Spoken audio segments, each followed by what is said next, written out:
പീഡിത ക്രൈസ്തവരെ അനുസ്മരിച്ചുള്ള ചുവപ്പ് ബുധൻ ആചരണം നവംബർ 19-ന്.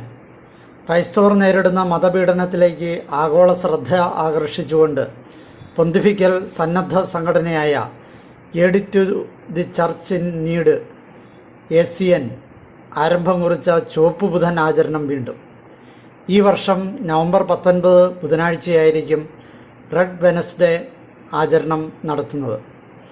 പൊന്തിഫിക്കൽ സംഘടന അത് അറിയിച്ചിട്ടുണ്ട്. ക്രിസ്തുവിലുള്ള വിശ്വാസത്തിൻ്റെ പേരിൽ ലോകമെമ്പാടുമായി ദിനംപ്രതി കൊല്ലപ്പെട്ടുകൊണ്ടിരിക്കുന്ന ക്രൈസ്തവരോട് ഐക്യദാർഢ്യം പ്രഖ്യാപിക്കുകയും ഇക്കാര്യം ലോകശ്രദ്ധയിൽ കൊണ്ടുവരികയുമാണ് ചുവപ്പ് ബുധൻ ആചരണത്തിൻ്റെ പിന്നിലെ ലക്ഷ്യം. നവംബർ 19-ന് ലോകത്തിൻ്റെ വിവിധ ഭാഗങ്ങളിലെ ദേവാലയങ്ങളും സ്കൂളുകളും രക്തസാക്ഷികളുടെ ചുടുരക്തത്തെ അനുസ്മരിപ്പിക്കുന്ന ചുവപ്പ് നിറങ്ങളാൽ വർണ്ണാഭമാകും.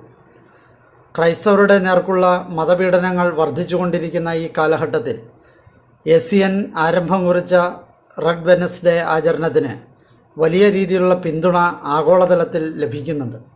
France, Germany, Australia, Belgium, Brazil, Canada, Colombia, Ireland, Mexico, Netherlands, Philippines, Portugal, Slovakia, Switzerland എന്നീ രാജ്യങ്ങളിലെ ദേവാലയങ്ങളിലും മറ്റും റെഡ് വെനസ്ഡേ ആചരണം കുറച്ച് നാളുകളായി നടക്കുന്നുണ്ട്.